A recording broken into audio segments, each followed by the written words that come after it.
दिए में जो फूल बत्ती लगती है, गोल बत्ती लगती है, गोल वाली, ये बत्ती हमेशा कोई विष्णु भगवान की पूजन कर रहे हो, शिव जी की पूजन कर रहे हो, कोई अन्य देवता का अगर आप स्मरण कर रहे हो तो गोल बत्ती लगाई जाती है। भगवान के मंदिर में पूजन कर रहे हो तो गोल बत्ती लगाएं।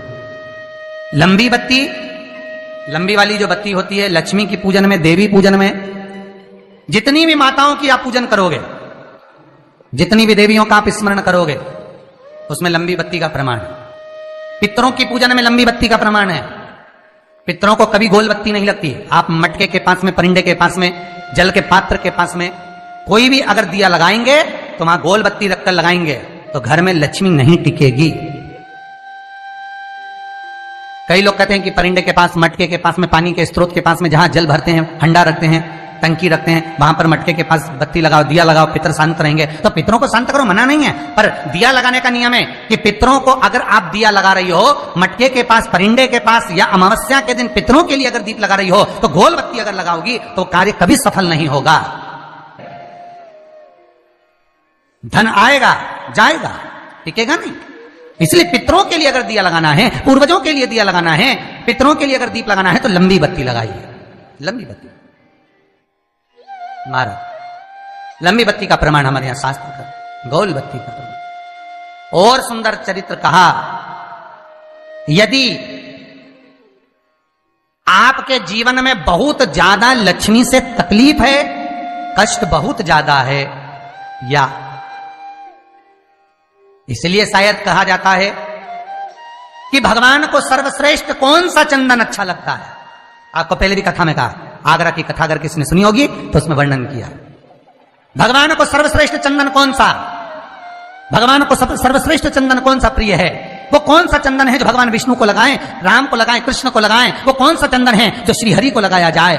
तो जीते जी भगवान विष्णु एक बार गले लगाते हैं, उसको कहते हैं हरि चंदन।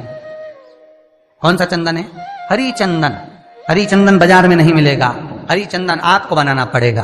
कैसे बनाना है? तुलसी जब सूख जाए उसकी जड़ को निकाल लिया जाए, वो जड़ को पानी में धो लिया जाए, धोने के बाद उसको सिलवट्टे पर, पत्थर पर घिसा जाए, और घिसकर उसमें थोड़ा सा कुंकू, रोली डालकर तैयार कर कर जो भगवान विष्णु के मस्तक पर, कृष्ण राम के मस्तक पर लगा देते हैं, और उसकी एक बिंदी अपने हृदय पे लगा लेते हैं। जीते जी भगवान एक बार उसको गले लगाते ही हैं। हरि चंदन प्रियता। जैसे शिव महापुराण में रुद्र चंदन का भाव है, शिव महापुराण में रुद्र चंदन का प्रमाण दिया जाता है। अगर आपने लिंग पुराण पढ़ी हो तो उसका 5वां स्कंद अवश्य पढ़िएगा महाराज, और शिव महापुराण अगर पढ़ रहे हो तो उसका कुमार खंड पढ़िएगा, जिसमें रुद्र चंदन का प्रमाण है। रुद्र चंदन कैसा? रुद्र चंदन का प्रमाण कैसा? तो महाराज कहा, चंदन घिसकर, पीला चंदन घिसकर उस चंदन को 3 मुखी रुद्राक्ष पर लपेट लिया जाता है। 3 मुखी रुद्राक्ष पर उस चंदन को लपेटा जाता है। लपेटोगे उसके बाद उसको ऐसा गोल करोगे तो एकदम चिकना हो जाए, एकदम चिकना, ठीक है, एकदम चिकना हो जाए। और उस चंदन को आप शिवरात्रि के दिन, और कोई से भी महीने की शिवरात्रि, किसी भी महीने की हो, सब फलदायी होती है।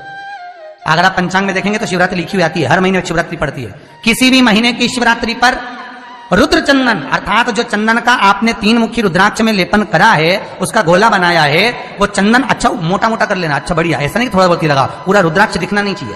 पूरा लपेट कर उसको शंकर के शिवलिंग पर ले जाकर रख दीजिए, और फिर धीरे धीरे शंकर भगवान का जल अभिषेक करना प्रारंभ कर दीजिए। वो चंदन पूरा धीरे धीरे शंकर के शिवलिंग पर डलना चाहिए।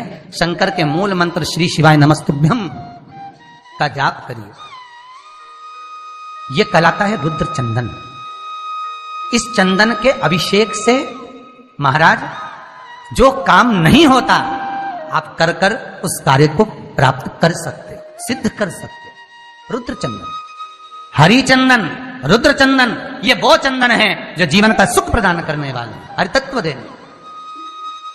मंगल है, राहु है, केतु है, दशा बेकार चल रही है, लक्ष्मी नहीं आ रही, कष्ट बहुत है, फैक्ट्रियां नहीं चल रही, कहीं मत जाओ, मेरे शिव की शरण में जाकर एक बार शिव महापुराण को पूरी सुनो, शास्त्र के हटकर कुछ नहीं बोलेंगे।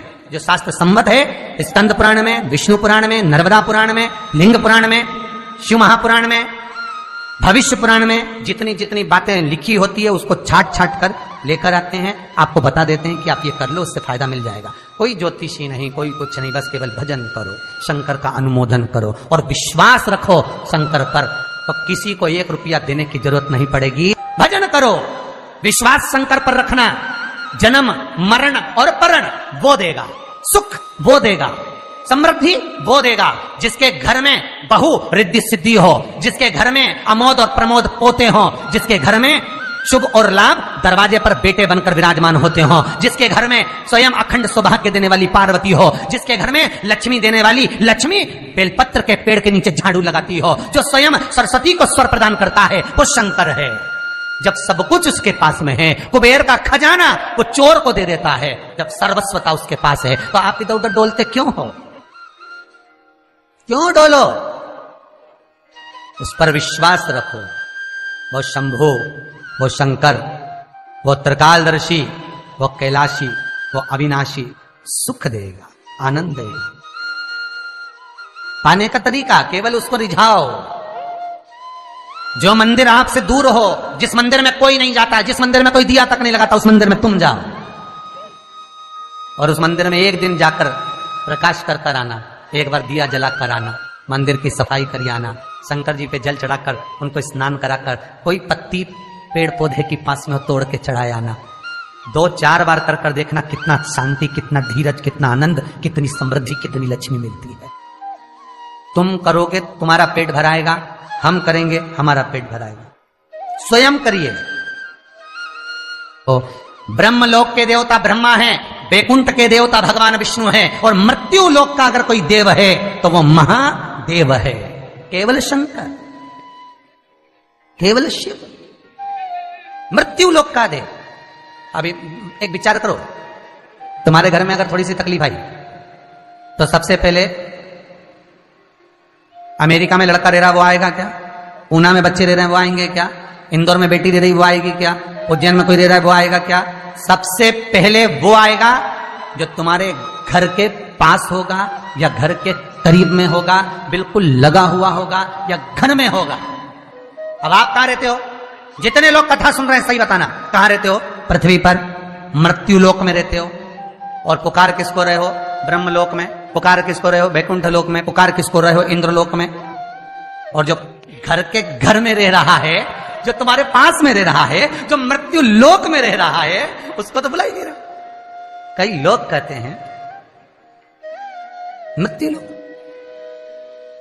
कई लोगों की आदत है, पड़ोसन को तो खूब चाय पिलाएंगे, पड़ोसन की काकी के तो खूब पांव पड़ेंगे, पड़ोसन को तो चाय भी पिलाएंगे ना, इतना घूंघट रही ना, धोप भी लगाएंगे, पड़ोसन को तो खूब प्रणाम करे, पड़ोसन को तो खूब नमन करे, पड़ोस की काकी के ना, मौसी के ना, चाची के ना, इनके ना उनके।